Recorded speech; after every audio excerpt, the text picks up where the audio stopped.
আমাদের সাবেক প্রধানমন্ত্রী দেশ থেকে পালিয়ে যাওয়ার পরে আমাদের ছাড়া কি থাকতে পারে? মাঝে মাঝেই কল করে খবর নেই, কল রেকর্ড ফাঁস হয়, বলে আমি বাংলাদেশের খুব কাছে আছি, চট করে বুবু আইবা তুমি আইবা গো, সেই দিন আইসা বুবু ক্ষমতা পাইবা না। বলবো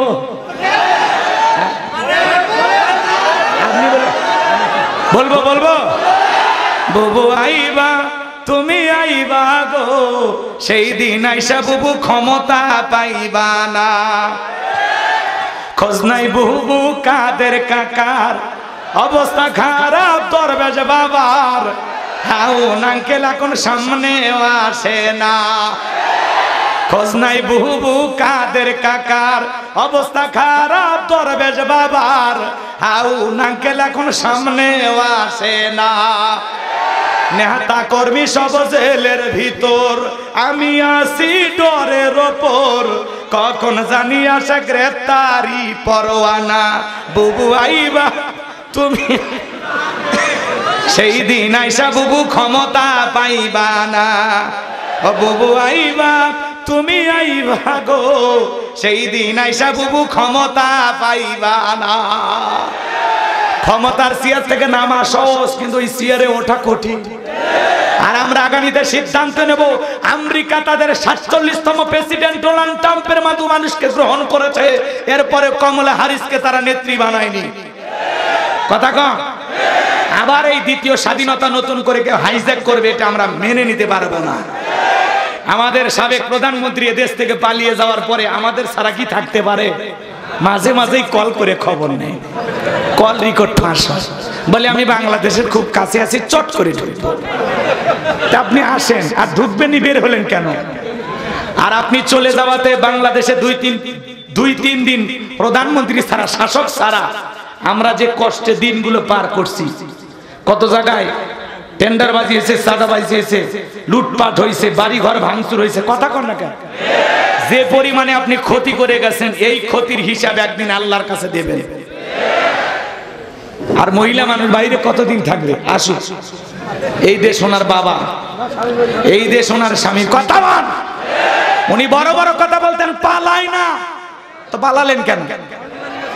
আমরা চাইলাম ম্যাডাম পদত্যাগ করেন, আল্লাহ বলে কিসের পদত্যাগ?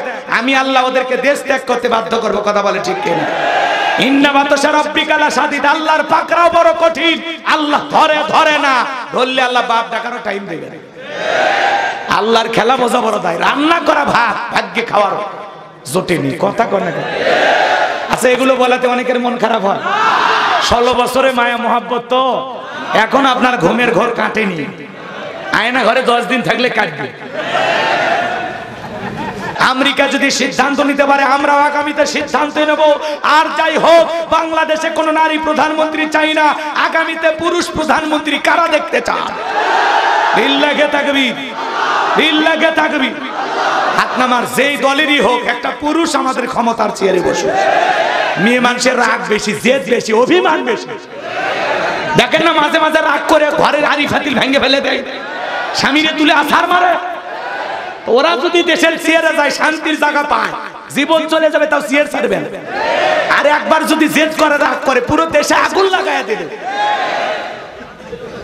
এই জন্য সাবধান, আগামীতে আমরা পুরুষ প্রধানমন্ত্রী বানাবো। কথা যার মনে থাকে। সত্যিকারের নেতারা পালায় না। আমাদের চাচাকে বলা হয় স্বৈরাচার। আমার ঈশ্বর চাচা ক্ষমতার চেয়ার থেকে পদত্যাগ করে জেলে গেছে, মাগার দেশ ছাড়েনি, বাপের বেটা। বেগম খালেদা জিয়া অসুস্থ মানুষ, জেল খাটছে, এখনো কত কষ্টের ভিতরে থাকে, তারপরে দেশ ছাড়েনি, বাপের বেটি। আর আপনি সামান্য ছাত্রদের ভয়ে চলে গেলেন, কি দরকার ছিল? সংবাদ সম্মেলন করে পদত্যাগ করে আপনি দরকার হয় 2-3 মাস জেলে যেতেন, সমস্যা কি ছিল? কেন ছেড়ে চলে গেলেন? আমাদের প্রতি আপনার ভালোবাসা ছিল না? আপনাকে আমরা বলতাম মমতাময়ী প্রধানমন্ত্রী, কই গেল আপনার মায়া? ছেলেদেরকে এতিম করে চলে গেলেন।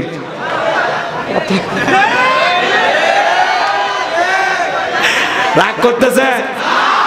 এখন আর সন্তানেরা মায়ের কথা ভাবেন, কথা কি বুঝতে পারতেছেন বাজান? সামনে যাই অনেক কথা বলার আছে, রাগ করতেছেন। এই যে 2-1 মিনিট এই কথাগুলো বলেছি, কেউ আবার ভাইবেন না রাজনীতি, এটা হলো সমাজের বাস্তবতা, বাস্তবমুখী আলোচনা। এগুলো না বললে আপনারা আবার অতীত ভুলে যাবেন, অতীত ভুলতে দেওয়া যাবে না। মাঝে মাঝে নাড়া দিয়ে ওপর তোলা লাগবে, ভুলে গেলে সমস্যা। কাউকে আমরা ভুলতে দেব না, প্রত্যেক দিন আপনাদেরকে মনে করে দেব। আল্লাহ বোঝার তৌফিক দান করুক, জোরে বলো না আমি। কথা মনে আছে না নাই? নবী ডেকে বলে, বেলাল ইসলামের অবস্থা কোনো ভালো না, কালেমা পড়ে আপাতত প্রকাশ করা যাবে না। হযরতে বেলাল ডেকে বলে, নবী আমার জীবনের কোনো দাম নাই। আমার মনে ওমায়াকে বলেছিলাম উর্দুম্বা ছাগল পেশাব পায়খানা করে দেয়, এই ঘরে থাকতে আমার বড় কষ্ট হয়। ওমায় ডেকে বলে, বেলাল উর্দুম্বা ছাগলের দাম আমার কাছে আছে, কিন্তু তোর মতো কালো হাফসি বেলালের দাম আমার কাছে নাই। জোরে কন্যা নাউজুবিল্লাহ। হযরতে বেলাল দেখে বলে, নবী গো আমার জীবনের কোনো দাম নাই, আপনি শুধু আমাকে দোয়া করে ছেড়ে দেন, আমি যেন মৃত্যু পর্যন্ত কালেমার পথে টিকে থাকতে পারি। বলেন আল্লাহু আকবার। এইবার হযরতে বেলাল চলে গেলেন। পরের দিন সকালবেলা সূর্য উদয় হয়েছে, অনেকটা বেলা হয়ে গেছে। হযরতে বেলাল দরজা খোলে না। অন্যান্য চাকর বাকর যারা আছে নালিশ নিয়ে চলে গেছে উমায়ের কাছে, যা বলে, নেতা এখন পর্যন্ত বেলাল দরজা খোলে নাই, তাই নাকি? বলে হ্যাঁ। ঠিক আছে চলো যাই। দরজায় ডাক দেয়, বেলাল দরজা খোলো। হযরতে বেলাল দরজা খোলে না, জোরে করে ধাক্কা মারছে, দরজা খুলে গেছে। এইবার হযরতে বেলাল যেই ঘরের ভিতরে থাকে, উমাইয়া তাকায় দেখে ওই রাত্রিতে, যেই রাত্রিতে বেলাল কালেমা পড়ে মুসলমান হয়েছে, ওই দিন একটা উর্দুম্বা ছাগলের কাছে কোনো পেশাব পায়খানা নাই। জোরে কোন মারহাবা। এইবার উমাইয়া ডেকে বলে, চাকরের দল বেলালের বিরুদ্ধে মিথ্যা অভিযোগ দাও। তোমরা যখন ঘুমাচ্ছিলে বেলাল তখন ময়লা পরিষ্কার করেছে, তাকায় দেখো না একটা উর্দুম্বা ছাগলের কাছে কোনো পেশাব পায়খানা নাই, যাও নিজেদের কাজ করো। ওদেরকে তাড়িয়ে দিলেন। এক পা দুপা করে বেলালের কাছে চলে গেলেন। হযরতে বেলাল দেয়ালে পিঠটা লাগাইয়া জিহ্বা নাড়ায় জিকির করে কার? এইবার হযরত বেলালকে হালকা করে ধাক্কা মারছে, যখন জবান দিয়ে কালেমার আওয়াজ বের হয়েছে তখন এইবার উমাইয়া ডেকে বলে, বেলাল তোর জবান দিয়ে কি শুনলাম, তুমি কি মুসলমান হয়েছো? হযরতে বেলাল ডেকে বলে, মুসলমান হয় যারা মিথ্যা কথা বলতে পারে না তারা। ওয়াকুলু কাউলান সাদীদা। মুসলমানেরা হবে সত্যবাদী, মুসলমানেরা কখনো মিথ্যাবাদী হবে না। আমাদের সমাজে মিথ্যাবাদী আছে না নাই? মিথ্যা কথা বলতে বলতে চেহারাটা বেঁকা হয়ে গেছে, ইয়াকবা কবরে চলে গেছে। এত মিথ্যা কথা বলে, শয়তান পর্যন্ত বলে আমি এত খারাপ না। কথা কম বুঝে নেওয়া লাগবে বাজান। সামনের দিকে যাই, অনেক কথা বলার বাকি আছে। আমি যে কথা বলতে চাচ্ছিলাম, এইবার হযরত বেলাল ডেকে বলে, গতকাল রাত্রিতে বিশ্বনবীর হাতে হাত রেখে আমি কালেমা পড়ে মুসলমান হয়েছি। এই কথা শোনার পর উমাইয়া ডেকে বলে, বেলাল উর্দুম্বা ছাগলের মালিক বানায় দেব, থাকার জন্য ভালো করে ব্যবস্থা করে দেব। বেলাল রে, তারপরে আব্দুল্লাহর বেটা মুহাম্মদ সাল্লাল্লাহু আলাইহি সাল্লামের কালেমা ছেড়ে আবার বাগদাদ ধর্মে ফিরায়। হযরতে বেলাল ডেকে বলে, উমাইয়া দুনিয়ার কোন পার্থিব সম্পদের বিনিময়ে বেলাল তার ঈমান বিক্রি করবে না। আল্লাহু আকবার। এইবার উমাইয়া ডেকে বলে, আমার কথা না শুনলে বড় নেতা আবু জেহেলকে খবর দেব। হযরতে বেলাল ডেকে বলে, কোন বড় নেতা ছোট নেতা এখন কাউকে গোনার টাইম নাই। আমি দুনিয়ার কোন আবু জেহেলকে ভয় করি না, আমি ভয় করি আমার আল্লাহকে। এইবার বাজান গো আমার, উমাইয়া চলে গেল আবু জেহেলের বাড়িতে, যা বলে, নেতা সংবাদ খুব খারাপ, আমার বাড়ি কি তো দাস বেলাল কালেমা পড়ে মুসলমান হয়েছে, তাই নাকি? বলে হ্যাঁ ঠিক আছে যাও, আমি আসতেছি। আবু জেহেলের একটা বিশেষ বাহিনী ছিল, ক্যাডার মাস্তান ছিল, যাদের কাজই হলো মুসলমানদের উপর নির্যাতন জুলুমের স্টিম রোলার চালানো। আজও তাম পৃথিবীর দিকে তাকায় দেখেন, জালেমদের বিশেষ একটা বাহিনী থাকে, যাদের কাজই হলো মুসলমান ইমানদার নেককার আলেমদের রক্ত নিয়ে খেলা করা। সোনার মানুষদেরকে ধরে ধরে বিদায় করেছে। কথা কন না কেন? রাগ করতেছেন মনে হয়? আজও এতিমদের রক্ত নিয়ে ওরা ঘুরতেছে, ওদের হাতে এতিম মারা রক্ত আছে না? বোঝেন না? বারবার নাম বলা লাগবে, ইশারা দিলে বুঝবেন যে হুজুর কার কথা বলতেছে। ঠিক আছে, কথা ক্লিয়ার? আজও মুসলমানের রক্ত ওদের হাতে লেগে আছে, মনে কথা কন না কেন? মনে রাখবেন বাজান, তাম পৃথিবীতে নমরুদ ফিরাউন যেমন টিকতে পারে নাই, আজও পৃথিবীর জমিনে যারা মুসলমানের রক্ত নিয়ে খেলা করবে, ইমানদার নেককার আল্লাহওয়ালাদের কষ্ট দেবে, নমরুদ ফিরাউনের মতো ওই জালেমদের একদিন পতন হবে। আমার ভাইরা সামনের দিকে যায়। আমি যে কথা বলতে চাচ্ছিলাম বাজান গো আমার, এইবার আবু জেহেল সাঙ্গ পাঙ্গ ক্যাডার মাস্তান সঙ্গে নিয়ে ওমায়ের বাড়িতে চলে আসলো। আইসা বলে বেলাল এই দিকে আসো বেলাল, আমি তোমার পার্সোনাল ভাবে মহব্বত করে বলি বেলাল এসব কি শুনছি তুমি নাকি মুসলমান হয়েছো। হযরতে বেলাল ডেকে বলে যা শুনেছেন সত্য, আমি গতকাল রাত্রিতে বিশ্বনবীর হাতে হাত রেখে কালেমা পড়ে মুসলমান হয়েছি। এই কথা শোনার পর আবু জেহেল ডেকে বলে বেলাল আমি 1 নাম্বার তোমারে প্রস্তাব দেই উর্দুম্বা ছাগলের মালিক বানায় দেব, 2 নাম্বার তোমার জন্য ভালো ঘরের ব্যবস্থা করে দেব, 3 নাম্বার ব্যবসা বাণিজ্য যদি করতে চাও দিরহাম টাকা পয়সা যা লাগে তাই দেব, আর 4 নাম্বার তুমি যা খুশি চাইতে পারো, তোমার সব চাহিদা আমরা পূরণ করব, তুমি চাইতে দেরি আমরা দিতে দেরি করব না, কিন্তু শর্ত একটাই আব্দুল্লাহর বেটা মুহাম্মদ সাল্লাল্লাহু আলাইহি সাল্লামের দল ত্যাগ করে আবারও বাপ দাদা ধর্মে ফিরে আসতে হবে। হযরতে বেলাল ডেকে বলে ও আবু জেহেল রে, দুনিয়ার সব সম্পদ যদি বেলালকে দিতে চাও দুনিয়ার সব সম্পদ ছাড়তে রাজি, কিন্তু বিশ্ব নবীর কালেমা ছাড়তে রাজি নাই। বেলালের মতো যারা খাঁটি ইমানদার এরা জীবন দেবে কিন্তু মাথা নত করবে না, কিন্তু মুনাফিকান মার্কা মুসলমান যারা টাকার কাছে বিক্রি হয় তারা টাকা সেই দিকে ওদের ফতুয়া সেই দিকে, টাকার জোরে ওদের ফতুয়া ঘরে। টাকার বান্ডিল পাইলে সরকারের 5 আনা গোলাম হয়, আছে না? টুপিওয়ালা গাড়িওয়ালা আহারে আফসোস, 1 প্যাকেট বিরিয়ানি পায় কয় ম্যাডাম আপনি জান্নাতি। রাগ করতেছেন আপনারা? এজন্য বাজান গো মুনাফিক মার্কা মুসলমান যারা টাকার কাছে বিক্রি হবে তারা ওরা বৈধকে অবৈধ বলে চালিয়ে দেয় আর অবৈধকে বৈধ বলে চালিয়ে দেয়, টাকার জোরে ওদের ফতুয়া ঘোরে। কথা ক্লিয়ার? রাখজান কইরেন না বাজান। সামনের দিকে যাই, অনেক কথা বলার আছে। আমি যে কথা বলতে চাচ্ছিলাম, এইবার আবু জেহেল থেকে বলে বেলাল সোজা আঙ্গুলে ঘিউ না উঠলে আঙ্গুলে একটু বাঁকা করা লাগবে। এই কথা বলে যুবকদেরকে লিয়ে দিল চাবুক দিয়ে পিটাও। হযরত বেলালকে চাবুক দিয়ে পিটাইতে পিটাইতে কালো চামড়া গুলো ফেটে রক্ত ঝরা শুরু হয়ে গেল। এরা যত জোরে চাবুক মারে বেলাল তত জোরে আল্লাহর জিকির করে। বাজান খবর ইসলামের প্রথম মুয়াজ্জিন বেলাল চাবুকের আঘাত খাইয়া পিঠ দিয়ে রক্তগুলো ঝরতেছে। আবু জেহেল ডেকে বলে বেলাল মারতে মারতে রক্তগুলো বের হয়ে যাচ্ছে রে বেলাল, তারপরে কি নবীর কালেমা ছাড়বি না? হযরতে বেলাল ডেকে বলে আবু জেহেল রে মারতে মারতে যদি মেরেও ফেলে দাও জীবনটা দিতে রাজি, নবীজির কালেমা ছাড়তে রাজি না। এইবার আবু জেহেল ডেকে বলে বেলালের পায়ে রশি লাগাও, উঠের পায়ের সাথে বাঁধো, মরুভূমির উত্তপ্ত গরম বালিতে শেষরায় শেষরেনে ঘোরাও। বাজান গো আমার তাই করা হলো। আরবের উত্তপ্ত এত বালিগুলো এত গরম ছিল বাজান, চাল দিলে মুড়ি হয়ে যায়। তো এই উত্তপ্ত গরম বালিতে শেষরায় ঘোরা হলো, বাবলা গাছের কাঁটাগুলো জিহ্বার ভিতরে পেরেকের মতো মারা হলো। এত নির্যাতন জুলুম করার পরেও বেলাল জিহ্বা নাড়ায় জিকির করে কার? আবু জেহেল ডেকে বলে বেলাল চাবুক দিয়ে পিটাইলাম, পায়ে রশি লাগাই না ঘুরলাম, এত নির্যাতন জুলুম করলাম রে বেলাল, তারপরে কি নবীর কালেমা ছাড়বি না? হযরতে বেলাল ডেকে বলে আবু জেহেল রে মারতে মারতে যদি মেরেও ফেলে দাও বেলাল নিঃশ্বাস থাকবে যতদিন, বেলাল কালেমার পথে টিকে থাকবে ততদিন। আল্লাহু আকবার। আমার ভাইয়েরা এইবার আবু জেহেল বলল এই যুবকের দল বিশাল বড় একটা পাথর নিয়ে এসে বেলালের বুকের উপরে চাপায়া দাও। অনেক বড় একটা পাথর সবাই মিলে বেলালের বুকের উপরে চাপায়া দিল। আবু জেহেল মনে করলো এই পাথরের চাপার আঘাতে বেলাল মারা যাবে। এই কথা ভেবে কাফেররা চলে গেল।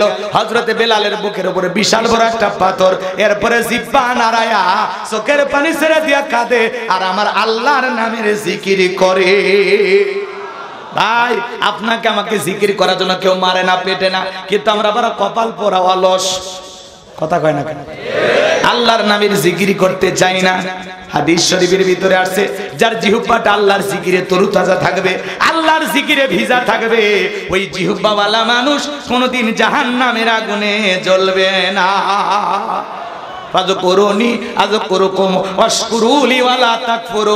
বান্দারে তোমরা আমি আল্লাহকে স্মরণ করো, আমি আল্লাহ তোমাদেরকে স্মরণ করব।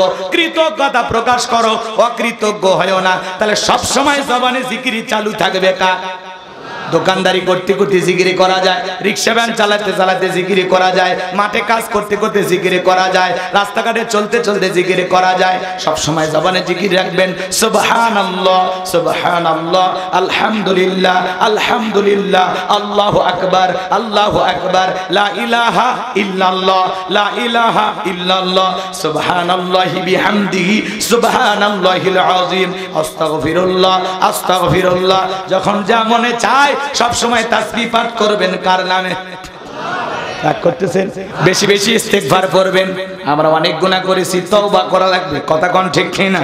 আমার ভাইয়েরা, সামনের দিকে যায়, যে কথা বলতে যাচ্ছিলাম, হযরতে বেলাল বুকের উপরে বিশাল বড় পাথর নিয়ে চোখের পানি ছেড়ে দিয়ে কাঁদেন আর ডেকে বলেন, আল্লাহ তুমি তো সে আল্লাহ, ইব্রাহিমের জন্য যদি নমরুদের আগুনকে ফুলের বাগান বানায় দিতে পারো, আল্লাহ তুমি কি পারো না?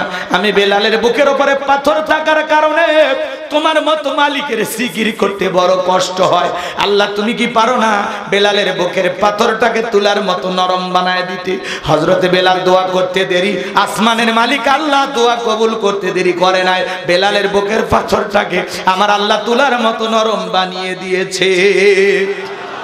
এই যখন ইসলামের অবস্থা, একদিকে সন্তান হারানোর ব্যথা, কাফেরদের সমালোচনা, অন্যদিকে সাহাবায়ে কেরামদের উপর নির্যাতন জুলুম, আমার নবী ডেকে বলে, আবু বকর আমার বেলালের কষ্টের কথা আমার আর সহ্য হয় না, যাও যাও তুমি আমার বেলালের জন্য একটা কিছু করো। হযরত আবু বকর সিদ্দিক রাদিয়াল্লাহু তাআলা আনহু কয়েক গুণ দাম বেশি দিয়া গোলামীর জীবন থেকে হযরত বেলালকে আজাদ করলেন, মুক্ত করলেন। বলুন আল্লাহু আকবার। ওমায়ের কাছ থেকে হযরত বেলালকে কিনে নিয়ে আসলেন। হযরত আবু বকর এমন একজন মানুষ, ইসলামের জন্য 13টা দোকান ছিল সেই সময়, সব বিক্রি করে দিয়েছে। সুবহানাল্লাহ। কালকে 9টার পর এখনই বললেন আমরা 13টা দোকান 26টা বানাবো, কিন্তু ইসলামের জন্য কথা কয় না। দেই, একেবারে দেই না তা না, কম। কষ্ট হয় আপনাদের? এদিকে খেয়াল করেন। তাহলে নবীর যখন মন খারাপ, নবীকে সান্ত্বনা দেওয়ার দায়িত্ব কার? আর একটু জোরে বলেন কার? আমার আল্লাহ ডেকে বলে, জিবরাইল আমার বন্ধুর মা নাই বাবা নাই, আমি ছাড়া আমার বন্ধুর আপন বলতে কেউ নাই। হে জিবরাইল আমার বন্ধুর মনটা হয়েছে ভারী, আমি আল্লাহ সইতে নাহি পারি, লাহু মাহফুজ থেকে সূরা কাউসার নিয়ে যায় আমার বন্ধুর উপরে নাজিল কর তাড়াতাড়ি। আল্লাহু আকবার।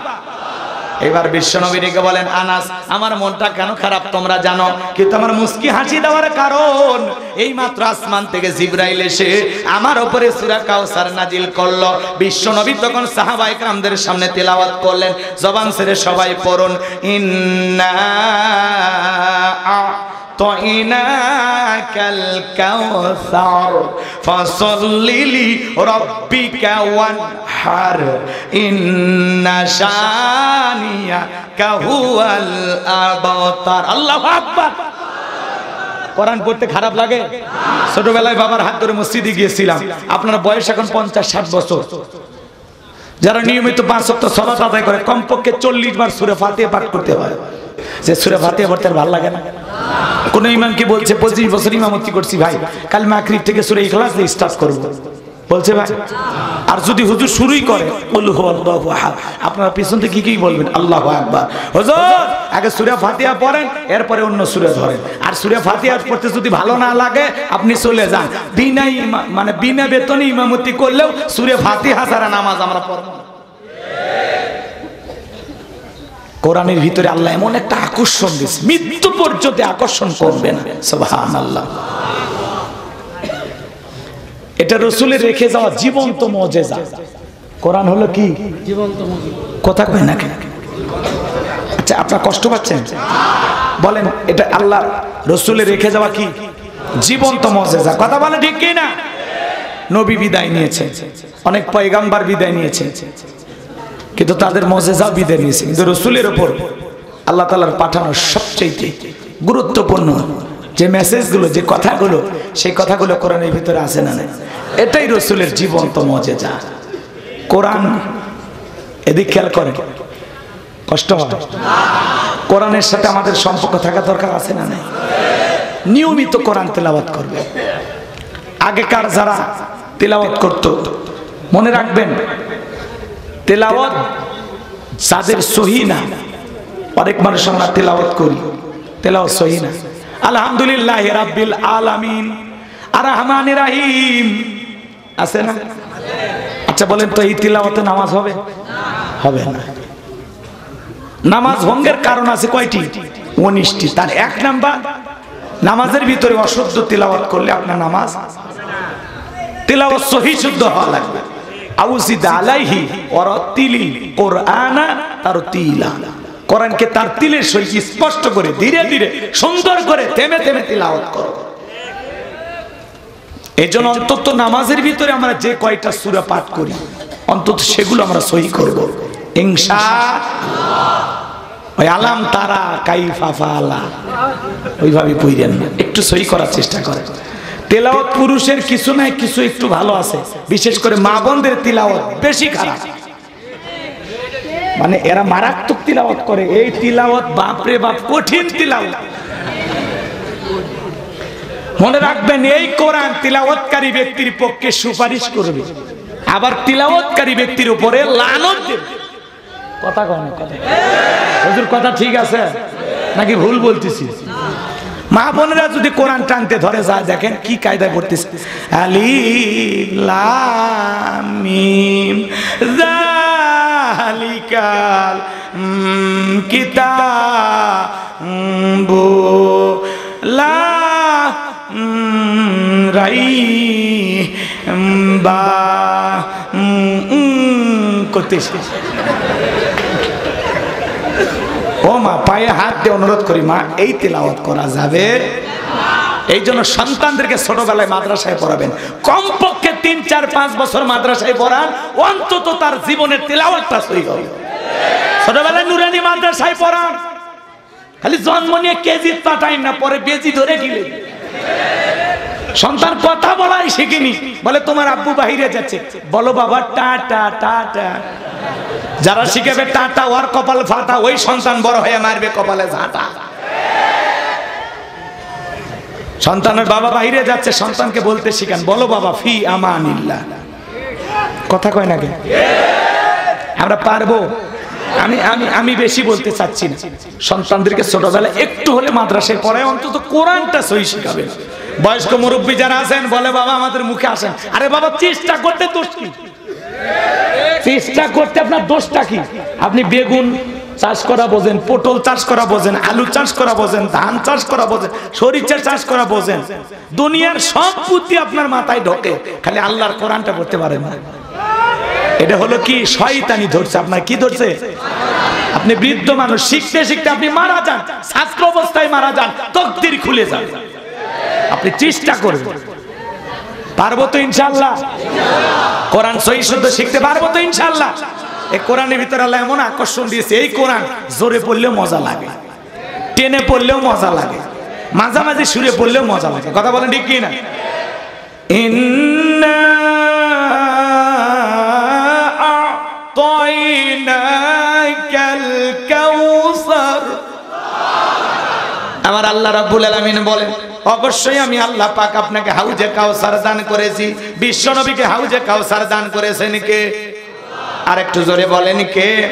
আল্লাহ বলেন, ইন্না আ'তাইনাকাল কাউসার, নিশ্চয়ই আমি আল্লাহ পাক আপনাকে হাউজে কাউসার দান করেছি। এ বাজান গো আমার, পৃথিবীর অন্য কোন পয়গাম্বরকে আল্লাহ পাক হাউজে কাউসার দান করে নাই, আপনার আমার নবীকে আল্লাহ পাক হাউজে কাউসার দান করেছেন। এই হাউজে কাউসারের পানি মধুর চাইতে মিষ্টি, দুধের মতো সাদা, পানির চাইতে ক্লিয়ার। ওই কঠিন কিয়ামতের ময়দানে যেদিন বিচার দিবস কায়েম হয়ে যাবে, বিচার দিবসের একদিন হলো 50,000 বছরের সমান। যেদিন সূর্য সোহাগ মাথার উপরে চলে আসবে, এ বাজান জমিন যেদিন তামার জমিন হয়ে যাবে, মানুষের জিহ্বা যেদিন ঝুলে আসবে কুকুরের মতো নাভি পর্যন্ত, পাহাড় পর্বত নদী নালা খালবিল বিল্ডিং ইমারত কোনো কিছু থাকবে না। কুল্লু মান আলাইহা ফান, পৃথিবীর সবকিছু আল্লাহ তাআলা ধ্বংস করে দেবেন। গভীর মনোযোগ দিয়ে শুনবেন, ওই কঠিন কিয়ামতের ময়দানে যেদিন মা তার সন্তানের পরিচয় দেবে না, স্বামী স্ত্রীর পরিচয় দিবে না, ভাই ভাইয়ের পরিচয় দেবে না, ওই কঠিন কিয়ামতের ময়দানে যেদিন আল্লাহর আরশের ছায়া ছাড়া আর কোনো ছায়া থাকবে না, আল্লাহর আরশের নিচে 7 শ্রেণীর মানুষকে আল্লাহ ছায়া দান করবেন। এই 7 শ্রেণীর মানুষেরা আল্লাহর আরশের নিচে ছায়া পেয়ে কিয়ামতের ফাইনাল খেলা সেখানে বৈশা তারা উপভোগ করবেন। মানুষ দলে দলে বিশ্বনবীর কাছে যাবেন হাউজে কাউসারের পানি পান করার জন্য। হযরত আবু বকর হাউজে কাউসারের পেয়ালাগুলো ভরায়া দিবেন, মাঝখানে দাঁড়িয়ে থাকবেন হযরত ওমর।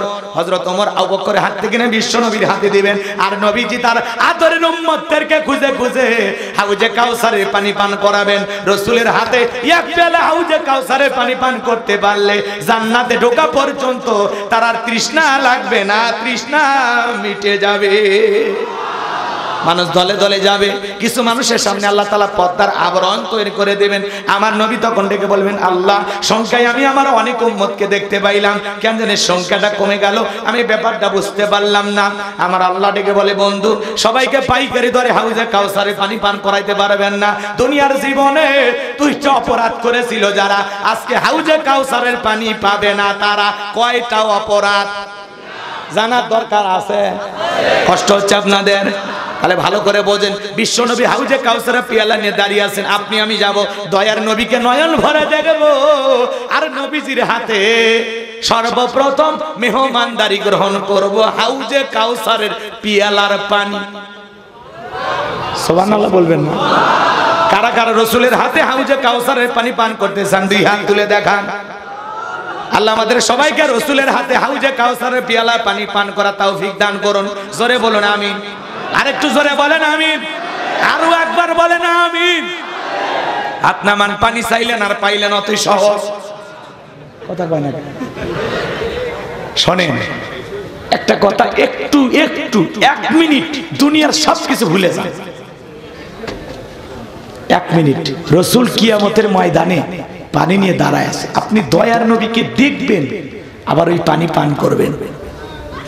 এই দৃশ্যটা না জানি কত সুন্দর, আর যারা এই দৃশ্যের মুখোমুখি হবে তারা না জানি কতই ভাগ্যবান। কথা কন? কথা কি বুঝছেন? এই দৃশ্যের মুখোমুখি হতে চান? আমি আপনাদের এলাকায় আসলাম, একটা ছেলের হাতে কিছু চকলেট দিলাম, দিয়ে বললাম, বাবা আমি মুসাফির একটু উজু বানাবো, এক বোতল পানি নিয়ে আসো। ওই ছেলেটা চকলেট পাইয়া পদনা নিয়ে মারছে দৌড়, মাছ পথে আসার খায় পড়ে গেছে, হাঁটু ছিলে গেছে, রক্ত বের হয়েছে, ব্যথাও পাইছে, কিন্তু চকলেট থাকার কারণে উঠে দাঁড়াইয়া বদনা ভরিয়া পানি নিয়ে আমার সামনে হাজির। আমি তখন বললাম, বাবা এই পানি টান দিকে তোমার কষ্ট হয়েছে, মাঝখানে আসার খায় পড়ে গেছো, ব্যথা পাইছো, হাঁটু ছিলে গেছে, রক্ত বানায় বের হয়েছে, ওই চকলেট থাকার খুশির কারণে ওই ছেলেটা বলতেছে, আমি এরকম কত পড়ে যাই আমার কিছুই হয় না। ওই ছেলেটা চকলেট থাকার কারণে ব্যথা যেমন ব্যথা মনে হচ্ছে না, নবীজির হাতে এক পেয়ালা হাউজে কাউসারের পানি যদি ভাগ্যে জুটে যায়, আর আল্লাহর আরশের নিচে যদি ছায়া ভাগ্যে জুটে যায়, কিয়ামতের কঠিন দিন আপনার কাছে কঠিন মনে হবে না, আল্লাহ সহজ করে দিবেন। বলুন সুবহানাল্লাহ। এইবার হাউজে কাউসারে পানি পান করতে গেলে যে একটু কষ্ট করা লাগবে, ঠান্ডা পানি দিয়ে ওযু বানায় নামাজ আদায় করা লাগবে। কথা বলেন? হঠাৎ করে কোন একজন মানুষ নতুন নামাজ ধরছে, আগে যারা পুরাতন নিয়মিত মুসল্লি নামাজ আদায় করে এরা আবার টিটকারি মারে, ঠাট্টা বিদ্রুপ করে, বাপ রে বাপ সূর্য আজকে কোন দিকে উঠছে, উত্তর পাড়া বাদশা দিকে মসজিদে, এরকম ঠাট্টা করে না ভাই? দেখি তো তোর নামাজ কয়দিন থাকে, আবার 2 দিন পরে মসজিদ থেকে ভাগে যায় না, এরকম সমালোচনা করে কি? আরে বাবজা আপনি তো দাওয়াত দিয়ে 5 জনকে মসজিদে আনতে পারেন না, তাহলে সমালোচনা কেন করছেন? যেই লোকটা হঠাৎ করে নামাজ ধরেছে, আল্লাহ হেদায়েত দান করেছে, তার জন্য দোয়া করেন যে ভাই তুমি মসজিদে আসছো নামাজ পড়ার জন্য, দেখে দিলটা ভরে গেছে, আল্লাহর কাছে দোয়া করি আল্লাহ যেন মৃত্যু পর্যন্ত তোমাকে মসজিদে এসে জামাতে নামাজ পড়ার তৌফিক দান করেন। আপনি দোয়া করেন, আর তা না করে আমরা ঠাট্টা করি, বিদ্রুপ করি। রাগ করতেছেন? যুবক বয়সে কেউ দাড়ি রাখছে, ওইটা নিয়েও টিটকারি মারে। যুবক বয়সে বুড়ের ভাব ধরলে আসে না? যুবক বয়সে দাঁড়িয়ে রেখে বউ নিয়ে ঘুরতে গেছে, কয় ভাবি আসসালামু আলাইকুম, সাথে চাচার খবর কি? বউ এসে বাড়িতে রাগ করে, তোমার সাথে বাহিরে যাওয়া যাবে না, আমার এটাকে ভাবি আর তোমার এটাকে চাচা। আসে না নাই? যেই বউ রাসূলের সুন্নত দাড়িকে মহব্বত করে না, এই বউ আপনাকে 100% ভালোবাসা দিতে পারে না। সুন্নতির মহব্বত নাই, আবার আপনারা কিসের মহব্বত করবে? কথা কন? আর দাড়ি এটা আমরা নবীজিকে মহব্বত করে রেখেছি। কথা কন না? এটা মদিনাওয়ালার সুন্নত। কথা কন? এই যে টুপি খুলি, জুব্বা খুলি, কিন্তু দাড়ি এমন একটা সুন্নত 24টা ঘন্টায় মুখে লেগে থাকে, কি মায়া। হ্যাঁ, আর যে পুরুষের মুখে দাড়ি আছে ওটা সত্যিকারীর পুরুষ। কথা কয় না? পুরুষের একটা আলাদা সৌন্দর্য দাড়ি, কথা কন ঠিক কি না? যাদের মুখে দাড়ি আল্লাহ যেন প্রত্যেককে বানায় দেয় জান্নাতের ভিতরে বাড়ি। জোরে বলেন আমিন। রাগ করতেছেন? এদিকে খেয়াল করেন, হাউজে কাউসারে পানি পান করতে গেলে কাজ করতে হবে দুইটি। কয়টি? আমার দাড়ি দেখতেছেন না? অনেকে ভাবতেছে আমারও বিশাল বয়স হয়ে গেছে। আমি আমার বউকে নিয়ে একবার মার্কেটে গেছি, দোকানদার বলতেছে হুজুর আপনার মেয়ে কোনটা চয়েস করবে নিতে বলেন। আমি তখন বললাম মেয়ে না রে, ওইটা আমার ঘরের প্রধানমন্ত্রী। যে কথা বলেছিস আজকে যে বাড়ির যা কি হবে আমার কপালে দুঃখ আছে না নাই? মানে দাঁড়িয়ে থাকলে মনে করে বিশাল বয়স। রাগ করতেছেন মনে হয়? এ বাজান গো আমার, হাউজে কাউসারের পানি পান করতে গেলে কাজ করতে হবে দুইটি। জোরে বলেন কয়টি? আল্লাহ যাদেরকে দুইটা আঙ্গুল দিয়েছে হাত তুলে বলেন তো কাজ করতে হবে কয়টি? আরো জোরে। যুবক আমি তোমাদের ভুলিনি, এই তো তোমাদের কথা বলবো, এই যে এখন শেষের দিকে তোমাদের কথা বলবো। আল্লাহ যুবকদের কবুল করেন, জোরে বলেন আমিন। লিল্লাহি তাকবীর। আমি যা বলবো তাই শুনবা, ঠিক আছে? আচ্ছা দেখি কতটা পরিবর্তন হয়। তোমাদের সবই ভালো আছে। জামালপুর ময়মনসিংহে যাবেন, মাহফিলের শ্রোতারা যারা আসে প্রত্যেকটা শ্রোতার মাথায় টুপি থাকে, কিন্তু আপনাদের সিরাজগঞ্জে একটু টুপি কম, তাই না ভাই? যারা টুপি মাথায় দিতে চান না তাদের জন্য আমার ছোট্ট একটা কথা আছে, আপনারা কি শুনবেন? আচ্ছা বলেন তো, মুসলমান হিসাবে এই যে আমাদের এই প্রোগ্রামটা, এটা জান্নাতের বাগান, এতে কোনো সন্দেহ আছে? আমরা আসছি কিসের মাহফিলে? মাহফিলে না, কোরআন শোনার জন্য। তাহলে এখানে একটা মাথায় টুপি থাকবে না, এটা একটা কথা হইল। এর পরবর্তীতে কোনো প্রোগ্রামে গেলে টুপি পরে যাবে না, পারবেন তো ইনশাআল্লাহ? যুবক তোমরা এই কথা শুনবা, করবা। এদিকে খেয়াল করেন, হঠাৎ করে আল্লাহ না করুক পথে দুর্ঘটনায় তুমি মারা গেছো, মুখে দাড়িও নাই, পকেটেও টুপি নাই, মাথায় টুপি নাই, মানুষ তখন কি করবে? লুঙ্গি খুলে দেখবে, কথা কয় না? লুঙ্গি খুলে দেখবে মাথা কাটান আছে কিনা। এই জন্য অন্তত যে কোনো একটা নিয়ে ধরো, হয় মাথায় টুপি রাখবা যাতে তুমি মরার পরে প্রমাণ হয় তুমি একজন মুসলমানের বাচ্চা, আর না বলে খুলে দেখবি। রাগ করতেছেন মনে হয়? এরপরে যদি এরা সংশোধন না হয় আর কি রাগ করতেছেন আপনারা? তাহলে হাউজে কাউসারে পানি পান করতে গেলে কাজ করতে হবে দুইটি। আল্লাহ তাআলা সেটা 2 নাম্বার আয়াতে জানিয়ে দিলেন। জবান ছেড়ে সবাই বলুন ফাসাল্লিলি রাব্বিকা ওয়ানহার, ফাসাল্লিলি রাব্বিকা ওয়ানহার। 1 নাম্বার হলো ফাসাল্লিলি রাব্বিকা, রবের উদ্দেশ্যে সালাত, নামাজ হবে একমাত্র কার জন্য? খালি মসজিদ সুন্দর বানাইলে হবে না, মসজিদের ভিতরে যারা নামাজ আদায় করবে তাদের অন্তরটাও সুন্দর হওয়ার দরকার আছে না নাই? শুধু মসজিদের নামাজ তাকওয়া হলে হবে না, ওই মসজিদে যারা সালাত আদায় করবে তাদের অন্তরে তাকওয়া থাকার দরকার আছে না না? তাহলে ফাসাল্লি রাব্বিকা, রবের উদ্দেশ্যে সালাত, নামাজ হবে একমাত্র রবের জন্য। জোরে বলেন কার জন্য? قل إن صلاتي ونسكي ومحياي ومماتي لله رب العالمين। সূরা আনাম আয়াত নাম্বার 162 আল্লাহ তাআলা জানিয়ে দিলেন নবীজি আপনি বলুন আমার নামাজ, আমার কুরবানি, আমার জীবন, আমার মরণ লিল্লাহি রাব্বিল আলামিন, আসমান জমিনের প্রতিপালকের জন্য। তাহলে মুমিন জীবনের সব ইবাদত হবে একমাত্র আল্লাহ তাআলাকে রাজি খুশি করার জন্য। কথা বলেন ঠিক কি না? তাহলে ফাসাল্লি লিরাব্বিকা, রবের উদ্দেশ্যে সালাত, নামাজ হবে কার জন্য? আরেকটু জোরে বলেন। কষ্ট হয় আপনাদের? কষ্ট হয়? বাজান গো আমার ভালো করে কথাগুলো বুঝবেন। কথা আফলাহাল মুমিনুন আল্লাযীনা হুম ফি সালাতিহিম খাশিউন, অবশ্যই মুমিনেরা সফল যারা নিজেদের সালাত বিনয়ের সহিত, নম্রতার সহিত, আল্লাহর ভয় নিয়ে আদায় করে। আপনি আমি যখন সালাত আদায় করব দিলের ভিতরে ভয় থাকতে হবে কার? আমি নামাজ পড়ব আর মনে মনে খেয়াল করব এই নামাজ আমার জীবনের শেষ নামাজ, আমি আসর পর্যন্ত দুনিয়াতে নাও বেঁচে থাকতে পারি। কথা বলেন ঠিক কি না? নামাজ নামাজের মতো আদায় করলে আল্লাহ বলেন ফালিয়াবুদু রাব্বা হাযাল বাইত আল্লাযী আত'আমাহুম মিন জু' ওয়া আমানাহুম মিন খাউফ। আল্লাহু আকবার। আল্লাহ ডেকে বলেন এই ঘরের মালিকের ইবাদত করো। আমরা কিন্তু ঘরের ইবাদত করি না, ঘরের মালিকে। আমরা কাবার ইবাদত করি না, খানায় কাবার মালিকে। আল্লাহ সেইটাই বলতেছেন ফালিয়াবুদু রাব্বা হাযাল বাইত, এই ঘরের মালিকের ইবাদত করো। কথা বলেন না কেন? আল্লাহ বলেন ইবাদত যদি ইবাদতের মতো করতে পারো, বান্দা নামাজ যদি নামাজের মতো আদায় করতে পারো, 5 ওয়াক্ত সালাত আদায় করে নফল না ফরজ, এটা রবের বাধ্যতামূলক ওয়াদার। আল্লাহ বলে বান্দা 5 ওয়াক্ত সালাতে মাথা নত করে আমি আল্লাহকে যদি সিজদা দিতে পারো, আমি আল্লাহ দুইটা জিনিস দেব। এক নাম্বার, যে বান্দা মাথা নত করে আমি আল্লাহকে 5 ওয়াক্ত সালাতে মাথা নত করে সিজদা দিবে, ওই বান্দার জন্য আমি আল্লাহ রিজিকের ব্যবস্থা করে দেব। যে বান্দা নিয়মিত সালাত আদায় করবে, সে বান্দাকে আল্লাহ না খাওয়ায় রাখবে না। রিজিক দেবেন কে? রিজিক দেওয়ার মালিক কে? আপনাদের এলাকায় রাতের বেলা একটা প্রাণী বের হয়, কুহু কইয়া চিল্লাই, ওর নাম কি? শিয়াল পণ্ডিত। ওর নামে কি সাজাদপুরে ভাতের হোটেল আছে, মুরগির হোটেল আছে, কোন ব্যাংকের অ্যাকাউন্টে টাকা জমা আছে, ওরে খাওয়াই কে? একটা পাখি সকালবেলা খালি পেটে নিচ থেকে বের হয়ে যায়, সন্ধ্যাবেলায় ওই পাখির পেটটা ভরে বাসায় ফেরত আসার ব্যবস্থা করে দেন তিনি কে? আল্লাহ যদি পাখিকে খাওয়ায়, শিয়ালকে খাওয়ায়, পৃথিবীর একটা মাখলুককে খাওয়ায়, আমরা আশরাফুল মাখলুকাত, আল্লাহর ভিআইপি সৃষ্টি, আল্লাহকে আমাদেরকে না খাওয়ায় রাখবে?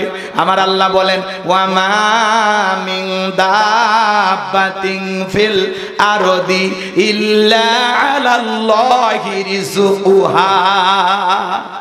আল্লাহ বলেন পৃথিবীতে এমন কোন বিচরণশীল প্রাণী নাই যার রিজিকের ব্যবস্থা আমি আল্লাহ আসমান থেকে করি না। ওই আটলান্টিক মহাসমুদ্রে 33,000 ফিট গভীর অতল পানি নিচে থাকা ছোট্ট একটা প্রাণী, তার রিজিকের ব্যবস্থাও আমি আল্লাহ আসমান থেকে করি।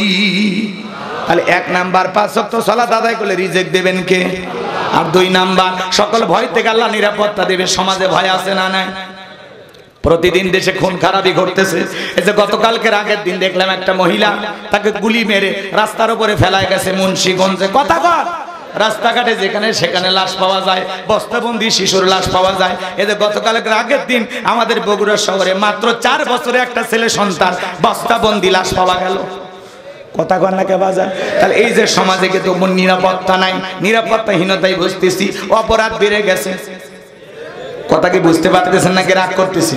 দিল দিয়া কথাগুলো বোঝার চেষ্টা করবেন। আপনি সাজাদপুরে দোকানদার, 2 লাখ টাকা বিকাশে রাত 2টার দিকে কই জুরি বাড়িতে আসবেন আপনার বাড়ি এলাকায়, মনে মনে ভাবতেছেন আল্লাহ টাকা নিয়ে বাড়ি পর্যন্ত যাইতে পারবো নাকি ছিনতাইকারী ডাকাতের কবলে পড়ে টাকা যান 2টা হারাবো, ভয় আছে না নাই? মেয়েটা কলেজে গেল, একা একা ফিরবে নাকি জামাই সাথী নিয়ে ফিরবে, ভয় আছে না নাই? মেয়েটা স্কুলে গেল, ভালোভাবে ফিরবে নাকি লালসার শিকার হবে, আছে না নাই? আজকে বাজার তাম পৃথিবীর দিকে তাকায় দেখেন, কোন এদিকে খেয়াল করেন, অধিকাংশ দেশগুলোতে অশান্তি। এর পিছনে একমাত্র কারণ হলো ওই দেশগুলোতে আল্লাহর আইন নাই। কথা কথা, আল্লাহর আইন দিয়ে যদি একজন ধর্ষকের বিচার করতে পারতাম, আল্লাহর আইন দিয়ে যদি একটা চোরের হাত কেটে মিডিয়ার মাধ্যমে ফালাও করে প্রচার করতে পারতাম, এই দেশের সমস্ত চোরেরা তওবা করে আল্লাহর ওলি হয়ে যেত। তাহলে চুরি, দুর্নীতি, খুন, ধর্ষণ, টেন্ডারবাজি, চাঁদাবাজি বন্ধ করতে হলে এই সমাজে চালু করা লাগবে কার আইন? আল্লাহর আইনের শান্তি, আল্লাহর বিধানে মুক্তি। এই জমিনে আল্লাহর আইন চালু হোক। কারা কারা চান 2 হাত তুলে দেখান। লিল্লাহি তাকবীর। আল্লাহ লাহুল খালক ওয়াল আম, সৃষ্টি যার, আইন চলবে সে আল্লাহর কথা বলেন ঠিক কিনা? তাহলে ফাসল্লি লিরাব্বিকা, রবির উদ্দেশ্যে সালাত, নামাজ হবে একমাত্র কার জন্য? এ যুবকে কথা বলো, কার জন্য? আমাদের দেশে 5 রকমের নামাজি আছে।